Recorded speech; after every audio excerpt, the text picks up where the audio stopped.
Hey, it's Ari. Thanks for joining us for the second highlight episode from the Aerospace Component Manufacturers Aerospace Alley Trade Show. We've wrapped up a great day. Not only was it great to participate, but it's great for you to listen to the highlight episode we have. People we've talked to about why they participated in the show, why they're so excited to be a part of aerospace manufacturing, and the great things their companies are doing.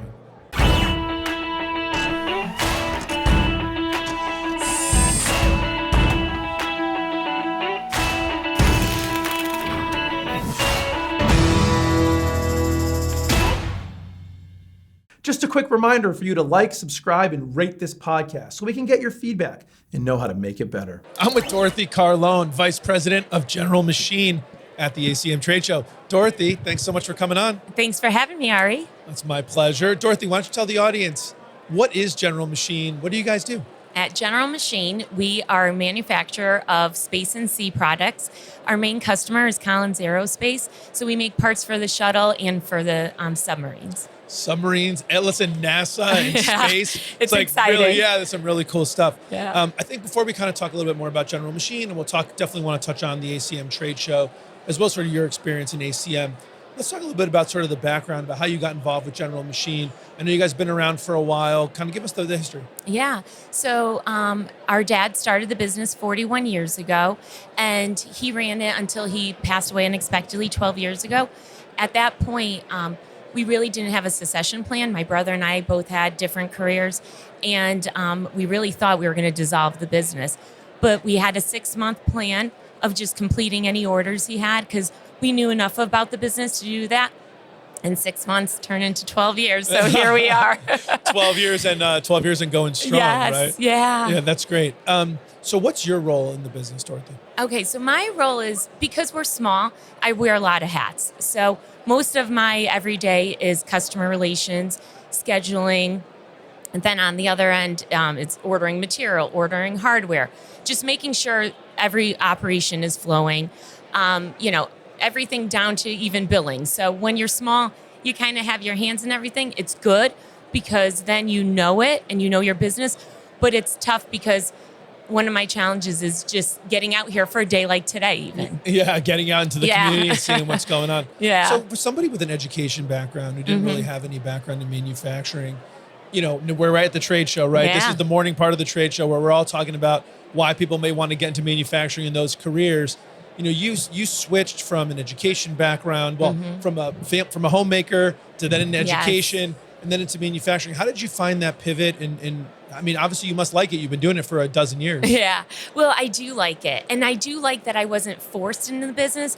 So it was a choice. And then once I was able to open that blueprint and understand blueprints and understand blueprint reading and the specifications called out, I took a liking to it and an excitement for it. And then knowing what these parts are going to be made for brings it to a different level. And seeing students here today, knowing like our next generations like coming through and getting excited for that too. So it's really cool. But I will say, especially for the type of work we do, it's very involved and there was a lot to learn. So we're very high mix, low volume.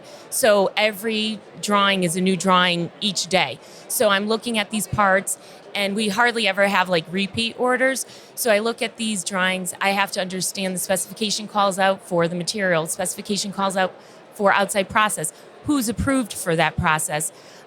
Everything down to the parting spec. So it's very involved. Our parts are small and the paperwork stack is like that. So that's what it is. It's really interesting. You talked about sort of, a low volume, high mix, yes. Right? And so I think that's really interesting about that. And it's a great opportunity to educate people. When most people think about manufacturing, like in their mind who aren't in the business, I think most of them think low mix, high volume, right? They sort of have the old, this is really going to be dated, but the whole when Lucy and the I Love Lucy shows like yes. on the chocolate assembly line and the chocolate just like sort of coming by. Right. People sort of think, okay, you make a product and you're just stamping out, 1,000 a day or 100,000 a day and moving it. But that really isn't what modern manufacturing is all about, especially in aerospace. So maybe let people know what it's all about. Well, so the people who work for us, they like the kind of work we do because they say it's like playing with Legos. And so we let them, when we give the print to a tool maker, he looks at it and he decides from beginning to end how he's going to make it. So he does his own programming. He does the manufacturing, the milling, the turning, whatever is required for it. So it becomes his product, he owns like possession of it. And they love that because then they're also not bored. Like it's something new, every day. I mean, really our quantities are 1, 2, maybe 5, and we may never see the parts again. So it's an interesting thing. I mean, I do want to get into some production just to diversify our product lines, but I'll never get rid of this either because this is the exciting stuff that we're part of. Yeah, and you touched on something else that I think is like always kind of super cool, right? Which is when you're in manufacturing, you know that the thing that you're making goes into something else. And when that something else is like, a rocket or a shuttle or a submarine, that's got to give you like a special kind of pride. Oh, it absolutely does. Actually, this year we had members of the Pentagon that came to visit us because we were part of these, it was called ACRU panels that went into a submarine, and they needed them ASAP. So it was what panel?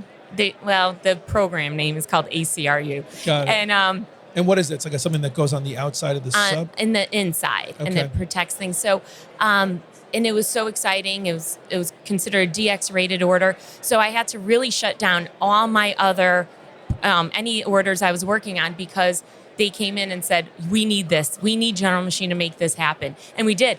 We met all their requirements, all their due dates, and, the submarine was able to get out there. So it's so exciting to be part of a bigger purpose, a greater cause. Yeah, that's really really special. Yeah. So let's kind of pivot over a little bit to sort of the ACM.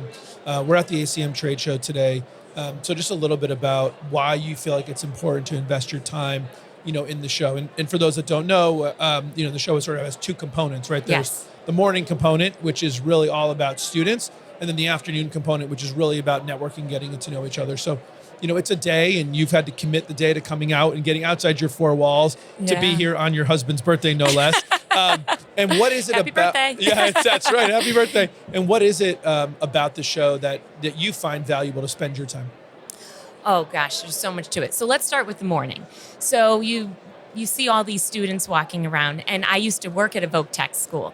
So, I mean, I'm in my glory here. And I was already talking to some of the kids, in the elevator, and they're so excited for today and what's to come and what they're going to see. So, I don't personally have a booth, but a lot of my friends do. And I love that they're going to expose these students to what these parts are and what they're being made for and for what purpose. So I really, really am happy that ACM brings this component to it to bring manufacturing to the next generation. And then in the afternoon, it'll be great to network and see fellow colleagues, chit chat about what's going on, how, material prices, everything that goes on in our everyday lives. And then, I don't get a chance to see everyone a lot. I work in the business a lot, not on it enough. So a day like today allows me to have that and have that exposure and be able to be with people, are doing the same thing I'm doing every day. So one of the things that I'd love to know is, you came into the business, obviously it was a little bit of a whirlwind, right? Mm-hmm. The person that was running it, obviously wasn't available to you. Yeah. I'm sure it was an emotional time in its own right, losing your dad unexpectedly. Yes. Now you and your brother are coming in. Did you lean on the ACM to kind of help get you up to speed with the industry? Was this trade group something that was really beneficial to help you like kind of get into what was going on? Oh, absolutely. So in the beginning, it was before I started with ACM, I reached out to some of my friends who had similar situations. A lot of them are here where their fathers passed away and they took over the business. So they were very, very instrumental in helping me understand the business and what to expect. And then as the years went on and I met Paul Murphy, who used to run ACM, he's like, hey, do you know about ACM? You should join us. So I did, and it just was such great exposure, so much, information. We were able to go to different manufacturing companies, do walk-arounds. They, told us what they do.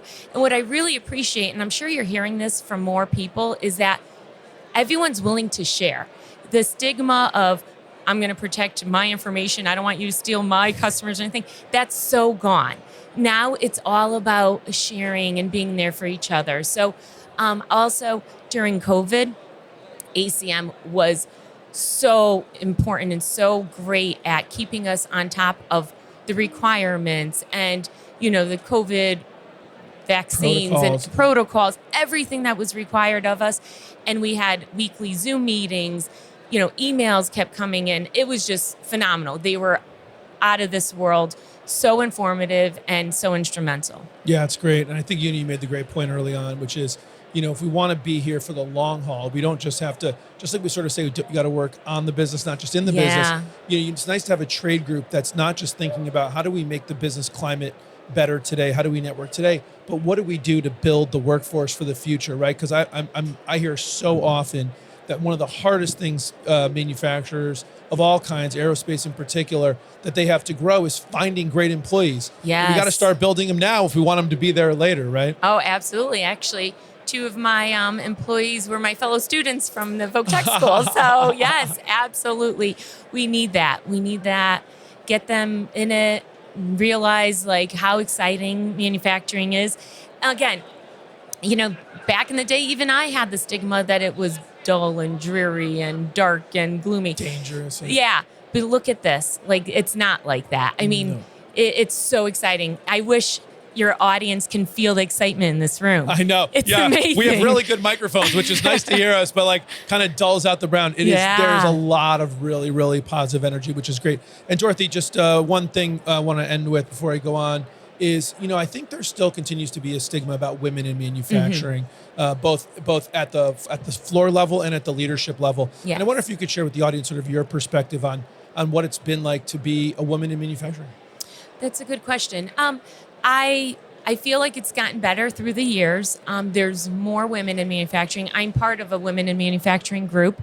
I went to an event a few weeks ago in Bristol. There's 300 of us women in a room, and we're all in manufacturing. Yep. So it's really, definitely improved. I feel the stigma's gotten better. So I'm game. You're game, yes.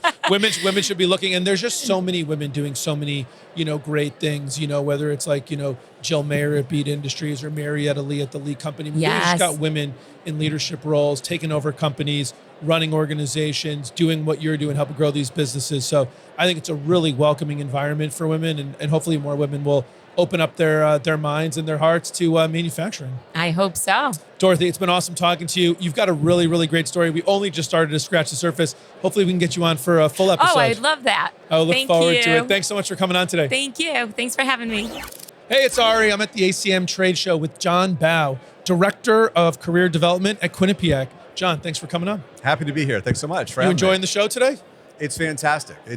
My jam is making connections, and this is where they are. This is a great place to make connections. First time to ACM Aerospace Alley Trade Show? It is. I've done career development in the higher ed space in Connecticut, particularly around STEM, engineering for a lot of years, and I don't know how I've missed this. Yeah. And so I assume you were here this morning when all the students were running around. All of them running around, absolutely. What'd you think? So I was used to it. I get money from, with my friends at CCAT, we get a grant from Paul Lavoie and from the Manufacturers Innovation Fund. And we ran one of these last spring.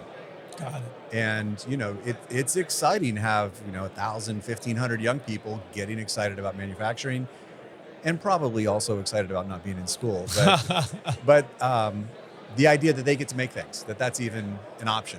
Yeah. Because the kids don't know that. They're not seeing it on TikTok. They're not seeing it, even if they do watch TV. Nobody watches how it's made anymore. Correct. And so here they get to learn about it. Yeah, it's cool. And I think that the venue is pretty neat too, right? I just try and put myself back in the shoes of a early university student or a high school student. I think there was even some middle school kids here, and just started coming to the Connecticut Convention Center. It's kind of a big building, huge ceilings, it is jamming. There's just people up and down the aisles, lots of activities. So I think the hype is real. Yeah, it's almost like going to a concert or a sporting event. All the people are there, the excitement's there. There's a buzz and a noise.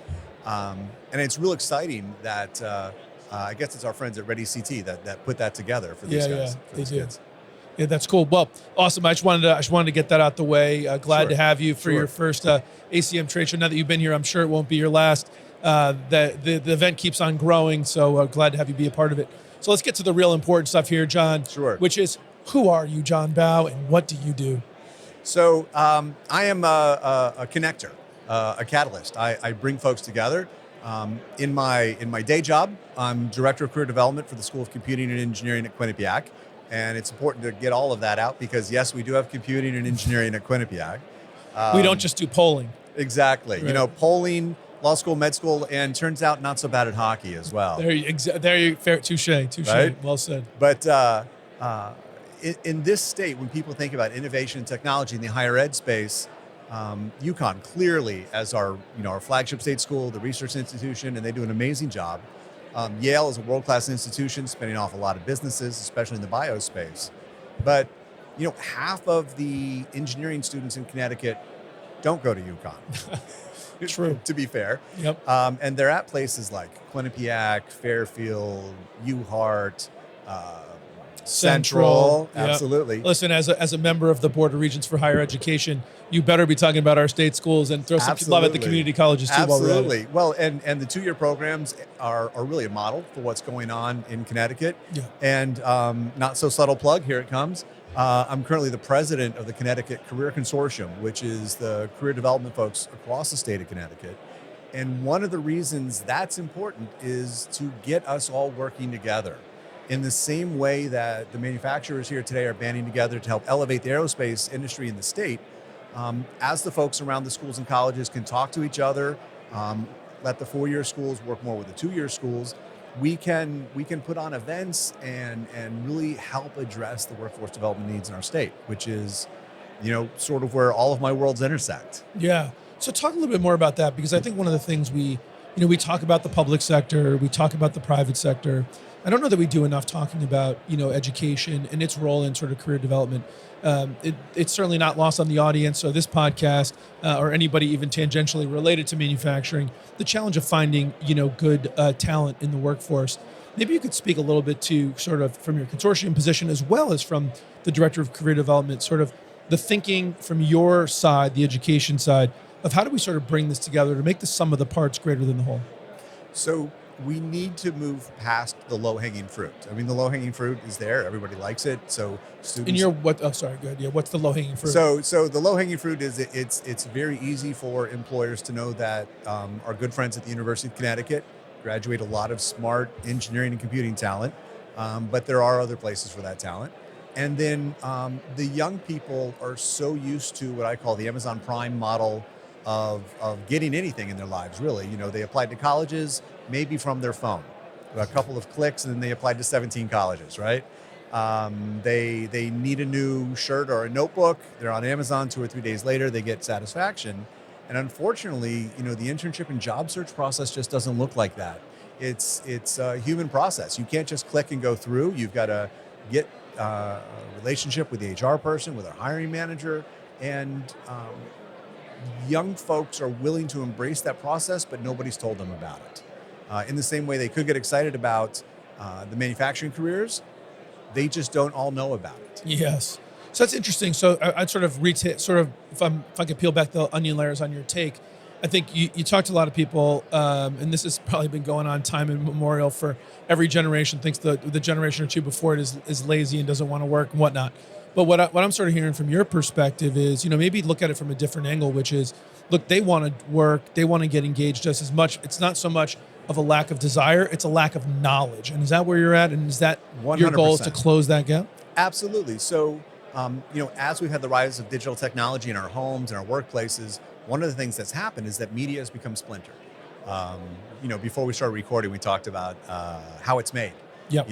And folks our age, a little bit younger, a little bit older, shows like that were on TV, and we all actually watched TV on channels that were broadcast at a specific time. And so there were things that were more common that we saw these things. And as people are splintering in the way they take in media, they're taking in a lot of things in their life that way. And so employers who are successful at recruiting students are doing things that are a little more individualized. Our friends at Advanced CT with their Campus CT platform and trying to reach out and tell students about their stories. And what I find is that students want to engage on a one-on-one level, they just don't know how. And if we can show them ways to engage either through digital platforms like LinkedIn, or colleges and universities have their own platforms, or come to career fairs or trade shows, because this is a time when those young folks can be guaranteed to get the employer's attention, when maybe just applying on a website and walking away is a little too distant for them. They're used to that more individualized attention. And trying to promote that and give them the skills to do that successfully is what career folks like me try to do. So how do you go about, how do you do that? I mean, let's get in the weeds here a little bit. How do you get them there? Well, so not to give the career lesson today, but the idea is I work with a lot of technical professionals and people who are really good at things. And sometimes people who are very good at things aren't as good at people. Not that they're afraid of it, it's just not their natural strength. Sure. And so I try to get these young folks to understand that even the most isolated coder who sits in a room by themselves will talk about their work. Yes. And if you can get somebody at a career fair or in an interview talking about what interests them, odds are the student's going to be interested as well. And that's where they can find the common ground. It's the idea of finding where the Venn diagram overlaps and just dialing on that space. So this sounds more like coming in from the employer side, right? Saying, hey, from an employer perspective, maybe sending an HR pro to a recruiting fair for technical talent isn't the way to go. It's technical talent to talk to technical talent to really build that relationship. So that makes sense. What about from the student side? What do you tell young professionals that they need to do differently to make themselves appeal to organizations, or to help them find the right organization for them? So they're going to have to hang their hat on their search somewhere, whether it's location or industry or people. And they often like to connect with alumni. So whenever an employer has somebody who is just a year or two out of school, or maybe an alum from that particular university, students are looking for that affinity, wherever that affinity might lie. They want to know, hey, look, folks like me work here. And that's a great way to do it. And when you're just posting, let's dial the clock back a few years on monster.com or whatever in Indeed or somewhere like that, that's fantastic. That's one piece of it. And I always tell my students, it's yes and. You don't just apply, or you don't just go to shows like this, but you do all of it. Mm-hmm. Or, my inner comms guy comes out and, rhetoric would say, in the available situation, you use all available means of persuasion. I bust my Aristotle out on my students when I have to. That's probably a good idea. So when you're in your role at Quinnipiac, what are you doing? Are you doing anything different or innovative? What are you sort of pushing to make a difference in Quinnipiac and get Quinnipiac students noticed and get them engaged to be able to be seen? Absolutely. So the university was founded almost 100 years ago as a business school. So it's had that sort of vocational focus.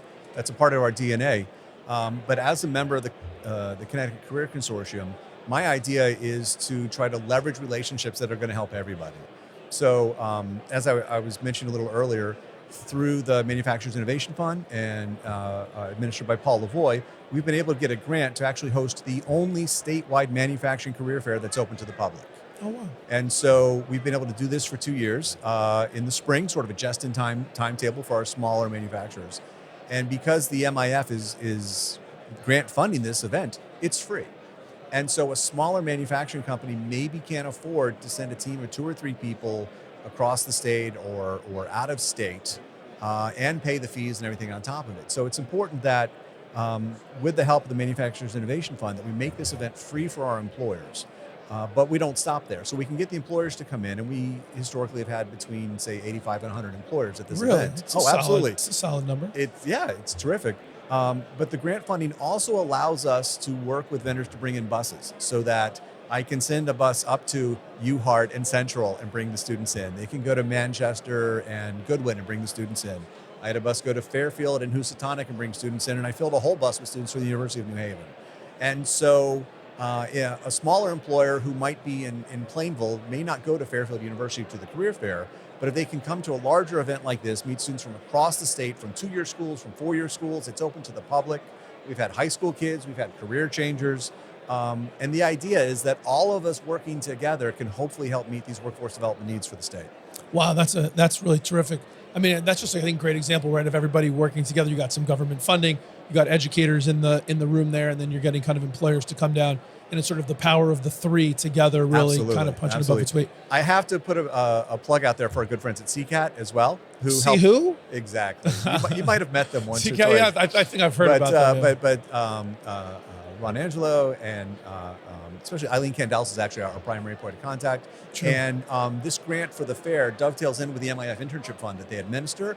And so there's a lot of overlap between the employers. And my favorite thing is, let's throw a party. Yep. With somebody else's money. Yep. And invite the employers, invite the students, and let's make the matches right there, right then. And That's so perfect. the ideal is employers come in, students come in, and they make the match right then and there. I mean, you can't really get any better than that. That's the hope. That's the hope. Just in the couple more minutes we got left, John, I just really quickly want to know, how do you think about making sure that there's alignment between what schools like Quinnipiac are teaching and focusing on and what employers want? And I'll just frame it up a little bit more to say Sure. that my sense has been, and I want you to, argue with me if you should, is that both sides have been a bit unrealistic, meaning, employers sort of, if you really lock them down, they want you to teach exactly what they need. And that's probably not practical because they're not going to hire enough students to make that practical.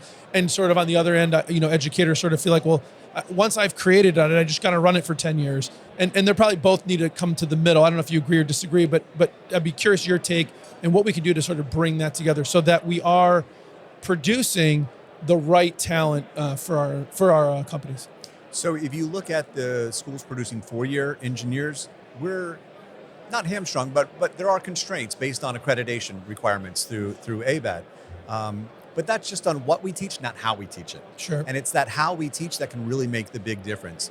If universities don't have corporate partners who are coming in through advisory boards, through class lectures, then they're missing out. And fortunately, within the higher ed system, schools of engineering tend to be a little more engaged with their employer universes than some others. As an example, this past summer, when the state manufacturing report came out from Paul Lavoie, the head of my mechanical engineering program, Lynn Byers, took a look at it, made some changes to our new manufacturing minor to make sure it aligned with what was coming from the state and what we need in our manufacturing workforce. So to the degree we can get everybody speaking or singing from the same page, the better off we're going to be. And I will not sing, no. No, yeah, that's all right. I won't either, believe me. So that sounds great. And if you're an employer right now and you're listening to this and you're saying, wait, there's an advisory board, how do I get involved with that? How does an employer get engaged there? Because look, let's say this, don't complain unless you're willing to pick up a shovel and start digging, right? So how does an employer start digging in this way? So one of the interesting things about higher ed, whether it's a 2-year school, 4-year school, or wherever, unlike employers who often sort of hide their contact information, boy, in higher ed, whether it's faculty or staff like me or career professionals, it's all out there. And all they have to do is Google, engineering hiring Quinnipiac, engineering hiring Sacred Heart or Fairfield or whatever the case might be. And we are absolutely delighted to work with our local partners. 100%. That's fantastic. Well, hopefully any employer that isn't engaged will get engaged now. John, Sure thing. You got to keep it up. I mean, our number one thing, we've really, really good news. I don't know if you saw the news yesterday, kind of the population count came out. Connecticut gained almost 57,000 residents last year. Fantastic. Which is like unbelievable. Just an amazing number. Hopefully we can continue that trend. We got to make sure that we're training the population that we have because we've got almost 100,000 jobs we got to fill here, and we're counting on you guys to help train the workforce to fill those jobs. We're doing what we can. We are, our School of Computing Engineering at Quinnipiac is a net importer of talent. So it's for about every 3 students from Connecticut who start with us, we're usually able to keep 4 in the state of Connecticut after graduation. So we're doing what we can. That's doing a great job, man. So partner with Quinnipiac. John, thanks again. Really appreciate your time today. Thanks for having me. Made in America with Ari Santiago is brought to you by Compass MSP. Thanks for listening and spending some time with me today. My goal is to help build a strong manufacturing community, and it would be impossible to do without all of you.